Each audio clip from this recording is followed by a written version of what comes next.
Abalang-abala pala kami ngayon mga ka-Oragon dahil ngayong araw na to ay nagdiriwang ang aming tatay ng kanyang ika-6 na taong kaarawan. Masayang masaya kami at lubos na nagpapasalamat sa Panginoon dahil narating ng aming tatay ang ganyang edad na walang anumang karamdaman. Sabi pa nga niya ay kalabaw lang daw ang tumatanda at malakas pa daw siya sa kalabaw. Agree naman kami doon dahil nangangararo pa siya at nagsasaka pa. Sa mga oras ng ito ay ikinakabit ko na yung ilaw para mamaya pagsapit ng gabi ay hindi na tayo mangangapa. Isinisit up ko na din itong video okay para mamaya ay chill na lang tayo at habang si Bunang naman ay abalang-abala naman sa paghahanda ng mga rekado para sa mga putaheng lulutuin. Nang maisit up ko nga itong video okay ay agad naman sinubukan ni ate kung ayos na ba ang kanyang tunog. Ayos na nga kaya silipin naman natin yung mga manunulungan sa likod para sa baboy na kanilang kinakatay. Hindi na yata ito bababa ng 100 kilo mga ka-Oragon kaya madami-dami na din yung mabubusog nito. Halos patapos na din pala si Budjak nitong mga dekorasyon kaya all goods na. Balik muna tayo dito sa likod upang kumustahin kung nakasalang na ba yung isaw. Ito kasi yung inaabangan ko kapag may nagkakatay ng baboy sa handaan. Napakasarap kasi nito at napakalinamnam. Bukod pa dyan ay masarap din itong pang ulam lalo na pang pulutan. Mukhang nangangalay na din yata si Bunang sa kakagayat ng mga rekado dahil lagi-isa lang siya at madami-dami din ang kanyang ihinahanda. Hindi talaga ako maawat dito sa isaw kaya sinilip ko naman kung pwede na. Sulipan naman natin itong mga nagtatadtad ng karne para sa mga putaheng lulutuin. Yan Lolo Bert, pag-igihan mo sa pagluluto ng isaw dahil kanina pa ako naglalaway dyan at marami na din ang nakaabang.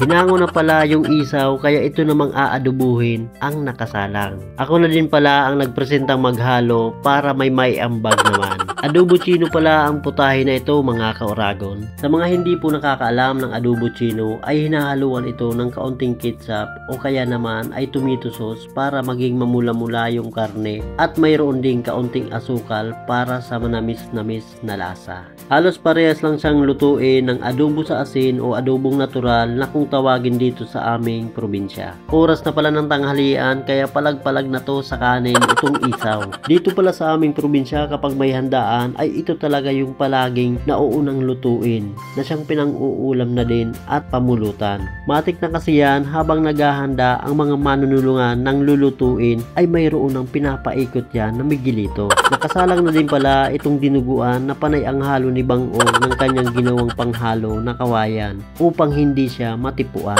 At dahil mahilig pala dito sa amin sa sayaw kaya isinisit up ko na itong 2 baffles para sulit na sulit talaga ang kasiyahan para mamaya. Yan, nakapaglagay na pala ng dugo na may gata at nilalagay na din ni Paywong yung kalamansi. Para sa akin mga ka-Oragon, mas masarap sa dinuguan yung lasang-lasa, yung asim ng kalamansi na talaga naman na hindi nakakaumay. Halos nandito na din pala yung aming mga pinsan at mga pamangkin at nagchat-chat na din si May Big at Manoy Kikoy kahit wala pang amat yan. Mamaya kapag may amat na yan ay mas lalong ganado na yan sa pagsayaw. Miski pro paano nagkapaghanda lang kami para makatiripon ang mga sariling tao asin ang mga pamangkin, mga tugang. Salamat sa biyayang itinaon sa mga natin. Salamat. Pangalan Diyos Ama, Diyos Anak, Espiritu Santo. Happy birthday!